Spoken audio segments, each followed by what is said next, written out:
Aceh Explore menampilkan halaqah dari Masjid Raya Baitur Rahman Banda Aceh. Subscribe, komen, like, dan share. Assalamualaikum warahmatullahi wabarakatuh. Alhamdulillahi rabbil alamin. Alhamdulillahilladzi ahyana ba'dama amatana wa ilaihin nusyur. Asyhadu an la ilaha illallah wahdahu la syarika lah wa asyhadu anna sayyidana wa nabiyyana Muhammad sallallahu alaihi wasallam.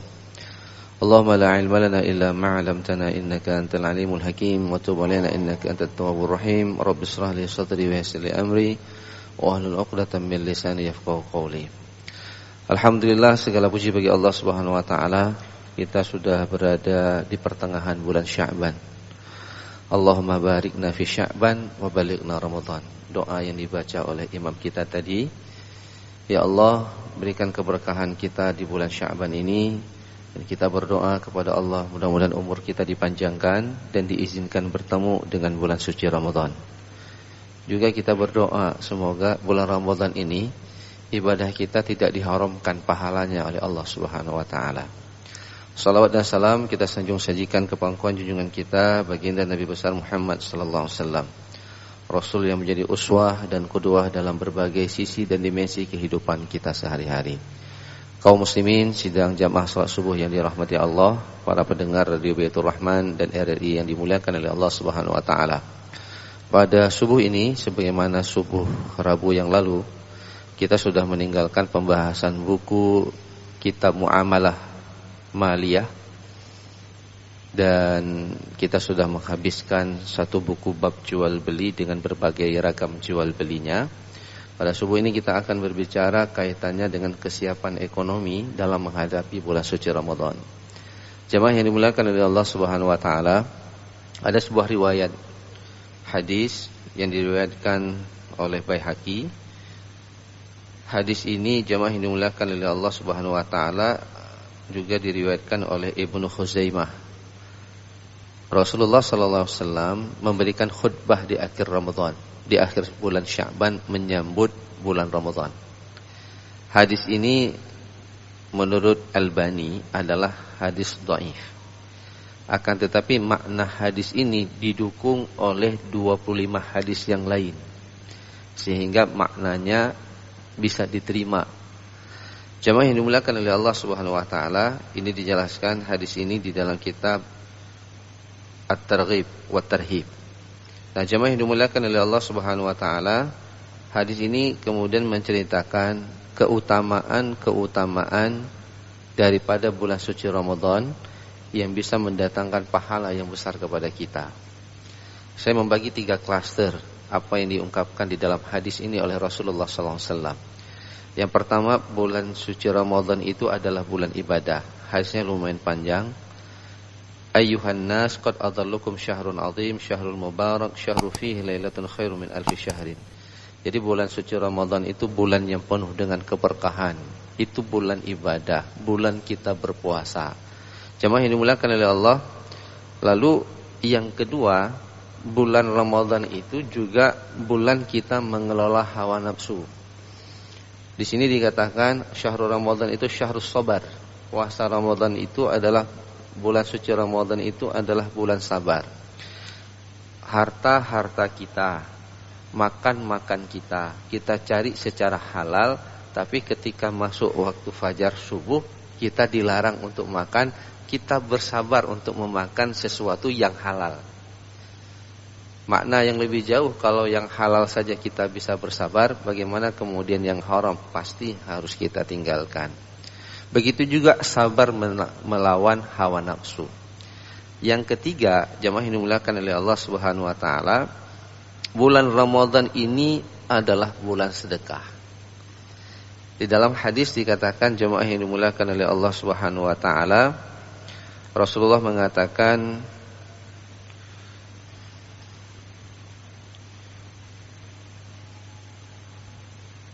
wa syahru yuzadu fihi rizqul mu'min man fattara fihi sha'iman kana maghfiratan li dzunubihi wa in qaraqabatihi minan nar wa kana lahu misla ajrihi min ghairi ayyan tanqisa min ajri syai'. Jadi bulan Ramadan itu pertama adalah bulan rezeki orang mukmin itu ditambah. Sekarang kalau kita evaluasi diri kita, kira-kira bulan Ramadan rezeki kita berkurang atau bertambah? Yang sudah pasti konsumsi kita bertambah. Kadang-kadang kita berpikir kalau puasa itu hemat, karena kita tidak makan siang, kan gitu. Tapi ketika buka puasa itu balas dendam. Yang harganya kalau kita jumlah, ternyata pengeluaran kita di bulan suci Ramadan itu bisa jadi 2 kali lipat. Tapi rezeki orang mukmin di bulan suci Ramadan itu bertambah. Coba lihat bagaimana maraknya pasar-pasar di bulan suci Ramadan. Nah, jemaah yang dimuliakan oleh Allah, nanti salah satu penyebabnya rezeki itu bertambah karena bulan itu terjadi pertobatan secara massal. Ini ada relevansinya dengan firman Allah di dalam surah Hud, surah Nuh. Wa qul tastaghfiru rabbakum innahu kana ghaffara yursilis samaa 'alaikum midrara. Jadi orang itu bertobat, orang itu beristighfar karena di bulan suci Ramadan itu Allah Subhanahu wa taala membuka pengampunan seluas-luasnya dan membuka pintu surga seluas-luasnya.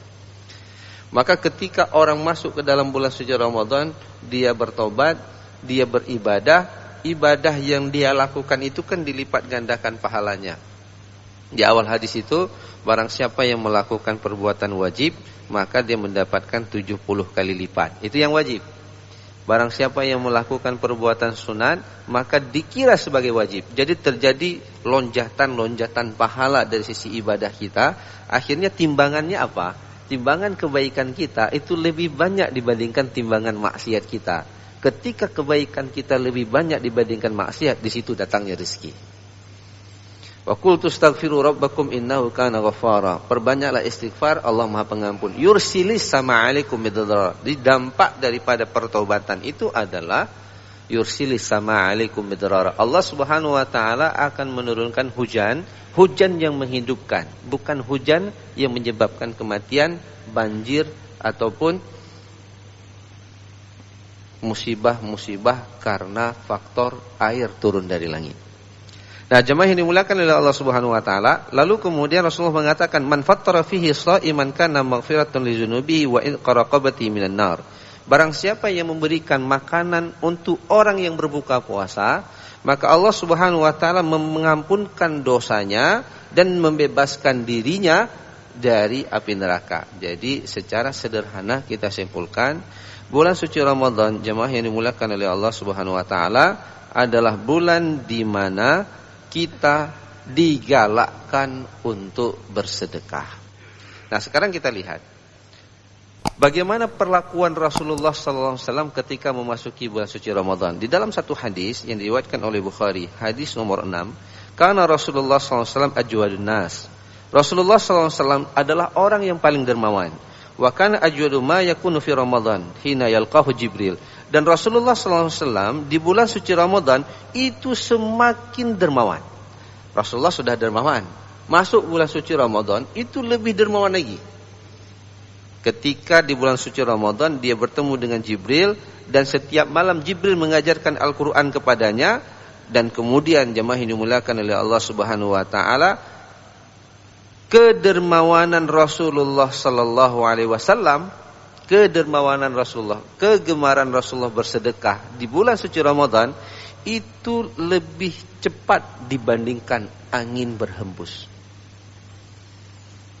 Sehingga nanti kita dapatkan riwayat yang lain bahwa para sahabat itu bekerja selama 11 bulan. Dia berhenti di bulan suci Ramadan. Harta yang dikumpulkan selama 11 bulan itu dihabiskan sedekahnya dalam bulan suci Ramadan. Subhanallah. Nah, jemaah yang dimuliakan oleh Allah Subhanahu wa taala, cuman ini menjadi tikungan bagi kita. Apa tikungannya? Jemaah yang dimuliakan oleh Allah Subhanahu wa taala, kita ingin ibadah kita diterima. Kita ingin sedekah kita diterima. Pertanyaannya, ibadah dan sedekah ini hanya akan diterima apabila sumber pendapatan kita datang dari pintu yang halal. Kalau kemudian kita bersedekah, jamaah yang dimuliakan oleh Allah, dari sumber harta yang haram, maka sedekah kita tidak akan pernah diterima oleh Allah Subhanahu wa taala walaupun kita menjadi orang yang sangat dermawan di bulan suci Ramadan. Karena ada orang berpikir, nggak apa-apa 11 bulan ini kita kipas saja barang apa yang ada. Kalau boleh kwitansi itu kwitansi bodong kita lipat-lipat aja terus. Ya kan? SPPD itu perjalanan 3 hari, ya perjalanan 1 hari kita pergi, kita buat 3 hari, gitu kan? Kwitansinya, uangnya kita ambil, tidur di hotel 1 malam, buat 3 malam. Dapat itu uang masuk kantong. Nah, nanti bulan suci Ramadan kita tobat, itu kita perbanyak sedekah, tidak akan diterima oleh Allah Subhanahu wa taala. Dan yang gawatnya, jemaah ini dimuliakan oleh Allah Subhanahu wa taala, dalam hadis yang lain Rasulullah sallallahu alaihi wasallam mengatakan, "Innallaha thayyibun la yaqbalu illa thayyiba." Allah itu baik dan tidak akan pernah menerima sesuatu kecuali datangnya dari sumber yang baik. Nah, jemaah yang dimuliakan oleh Allah, di akhir hadis ini ada penjelasan yang itu sering kita ulang-ulang di sini tentang seorang anak muda yang dijelaskan oleh Allah melakukan perjalanan safar penuh dengan debu, kemudian dia dalam keadaan lelah, lalu dia berdoa kepada Allah Subhanahu wa taala. Ternyata doanya itu ditolak. Kenapa doanya ditolak? Karena perutnya, pakaian yang dia pakai, minum yang ia minum, sesuatu yang bersumber dari sesuatu yang diharamkan oleh Allah Subhanahu wa taala. Jamaah yang dimuliakan oleh Allah Subhanahu wa taala, para ulama berbeda pandangan. Apakah hanya doanya yang tidak diterima atau ibadahnya juga tidak diterima? Ada riwayat yang menyatakan bahwa hanya doanya saja yang tidak diterima oleh Allah. Jadi kalau kita bertobat lalu berdoa kepada Allah di bulan suci Ramadan, doa itu nggak pernah diterima oleh Allah Subhanahu wa taala kalau asupan makanan kita bersumber dari harta yang haram. Tapi pendapat yang paling sahih di sini, dua-duanya ditolak. Ibadahnya ditolak, doanya juga tidak diterima. Nah, jemaah yang dimuliakan oleh Allah Subhanahu wa taala, malah ada seorang sahabat yang kemudian datang kepada Rasulullah, lalu dia mengatakan, "Ya Rasulullah, tolong doakan aku supaya ketika aku berdoa, doaku itu mustajabah." Apa kata Rasulullah? Kalau kamu ingin doa kamu mustajabah, perbaiki cara makanmu. Apabila ada sesuatu yang haram masuk ke dalam perutmu, maka ibadahmu tidak diterima 40 hari. Ramadan itu 30 hari Bapak Ibu yang dimuliakan oleh Allah. Kalau waktu megang, daging megang itu, jadi adat di Aceh, kalau nggak ada megang nggak jadi puasa. Ya, kita beli daging megang itu dari uang yang haram, malam pertama Ramadan sahur kita pakai daging tersebut, maka ibadah kita tidak diterima 1 bulan. Pertanyaannya, untuk apa kita puasa kalau ibadah kita tidak diterima? Jadi ada orang berpuasa uang haram terus, ada orang berpuasa nyuri punya orang terus, ada yang nyuri aspal, ada yang nyuri semen, ada yang nyuri beton. Jemaah yang dimuliakan oleh Allah Subhanahu wa taala, apa yang kemudian ingin saya sampaikan pada subuh ini, bahwa memasuki Ramadan ada 3 persiapan yang harus kita persiapkan. Yang pertama, persiapan ilmu supaya fikih ibadah kita sempurna. Yang kedua, persiapan kesehatan supaya fisik kita prima. Jaga kesehatan. Kalau ada yang sakit-sakit kolesterol, berobat sekarang. Kenapa? Supaya di bulan suci Ramadan bisa maksimum kita beribadah. Dan yang ketiga, yang ini juga penting, persiapkan harta kita. Kalau ada harta-harta zakat yang belum dikeluarkan, keluarkan. Ada orang berpikir zakat itu dikeluarkan di bulan suci Ramadan. Enggak tepat jemaah ini dimuliakan oleh Allah. Karena zakat itu adalah harta kewajiban yang harus kita keluarkan untuk orang-orang yang berhak menerimanya. Kapan dia sampai nisab, di situ kita keluarkan. Kalau kita tunda, kita berharap nanti bulan Ramadan dapat pahala 2 kali lipat zakat. Enggak. Yang dapat pahala banyak itu ketika kita keluarkan sedekah. Zakat itu ketika dia sampai nisabnya, wajib kita keluarkan, kita keluarkan. Kalau kita tunda, ibarat ada hak fakir miskin, kita tunda Pak. Sepatutnya saya harus kasih hari ini kepada Bapak Polan, orang miskin, untuk dia makan, saya tunda. Pas saya kasih besok, dia meninggal dunia karena kemiskinannya, nggak sempat makan. Dosa, Pak. Nah, gitulah kira-kira logika sederhananya. Jadi, jamaah yang dimuliakan oleh Allah, jangan sampai kemudian ada hak fakir miskin kita tunda, nanti kita kasih menjelang hari raya. Padahal itu sudah wajib di awal Ramadan atau sebelum Ramadan. Jangan ditunda. Jadi pindahin terus jamaah yang dimuliakan oleh Allah, mana harta haram, mana harta syubhat, mana harta yang halal. Dan itu harus kita lakukan harian sebenarnya. Tapi memasuki bulan suci Ramadan, kita coba hitung kembali nih, ada enggak hak orang yang belum selesai? Ada hutang orang yang belum saya bayar. Kadang-kadang kita silap, Pak. Kita bermuamalah dalam kehidupan keseharian, kita berbisnis, kita berhutang, ada hutang yang belum kita bayar, kita sudah punya pendapatan tapi kita tidak bayar. Rasulullah mengatakan matlul ghani yudulmun. Orang yang punya uang tapi tidak mau bayar hutang itu dolim, karena dia menunda hak orang yang menjadi kewajiban dia. Nah, jangan sampai di dalam bulan suci Ramadan kita sedang melakukan ibadah, tapi pada saat yang bersamaan kita mendolimi orang lain. Ada hutang dia yang belum kita bayar. Maka, nah sekarang kita lihat kembali persiapan menghadapi bulan suci Ramadan dari sisi ekonomi, jemaah yang dimuliakan oleh Allah. Apa yang kemudian harta yang kita miliki, halal, haram dan seterusnya, kita sisihkan dia, pastikan yang halal. Tapi ada orang sekarang mempersiapkan menyambut Ramadan, itu dia berpikirnya bulan Ramadan saya jualan apa? Lapaknya di mana? Udah siap-siap dia. Kurma udah dia stok. Gitulah kira-kira. Sudah mulai jualan kurma, dia beli kurma dia stok dia. Kenapa nanti peak session ada permintaan kurma. Ya, sirup cap patung mulai di stok. Gitulah kira-kira. Karena ada orang buka puasa kalau nggak kena sirup merah itu nggak jadi itu barang gitu. Nah, jemaah yang dimuliakan oleh Allah Subhanahu wa taala, itu yang difikirin. Sudahkah kita berpikir bulan Ramadan ini menjadi bulan ibadah kita yang terakhir dan yang terbaik sepanjang hidup kita? Kalau kemudian Allah tidak mengizinkan kita berpuasa di yang akan datang, tahun yang akan datang, kita sudah mendapatkan yang terbaik. Dan itu kita lakukan. Walaupun ada yang menyatakan hadisnya hadis lemah. Man farraha bidukhulil Ramadan, haramallahu jasadahu 'alan niran. Barang siapa man fariha bidukhulil Ramadan, barang siapa yang berbahagia menyambut bulan suci Ramadan, Allah haramkan jasadnya dari neraka jahanam. Ini kan ibaratnya tinggal 14 hari lagi nih, jemaah yang dimuliakan oleh Allah Subhanahu wa taala. Kita bahagia atau kita susah? Kalau penikmat kopi kadang-kadang ada yang susah. Mak udah masuk bulan suci Ramadan, nggak bisa ngopi pagi lagi nih. Sehingga habis sholat taraweh dia kejar ngopi dulu. Nah, itu kan ngopi dulu, bukan baca Quran, bukan zikir dulu. Kenapa? Karena kebiasaannya itu kalau nggak ngopi hidup tidak bergairah. Nah, itu secangkir kopi membuat hidupnya bergairah. Nah, itu yang dia pikirkan. Nah, sekarang kita pikirkan nih jemaah yang dimuliakan oleh Allah, apa persiapan?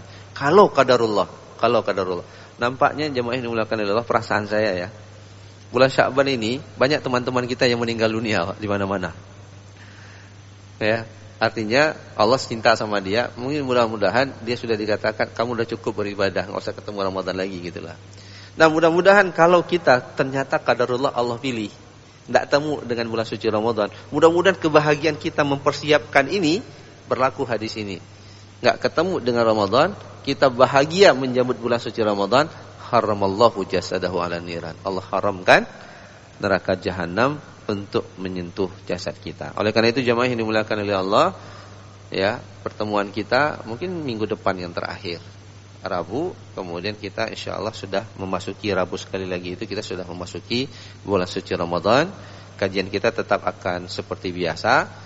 Tapi jemaah yang dimuliakan oleh Allah, saya ingin mengingatkan diri saya dan kita semua, mari kita buat persiapan, mari kita berbahagia, wujudkan kebahagiaan itu dengan membuat persiapan yang matang, persiapkan fisik kita, kalau ada yang sakit mari kita berobat, kemudian persiapkan ilmu kita, ikuti kajian-kajian guru-guru kita yang berbahas tentang fikih puasa, ada tarhib Ramadan di mana-mana, ikuti, update kembali pemahaman kita, lalu kita persiapkan harta kita.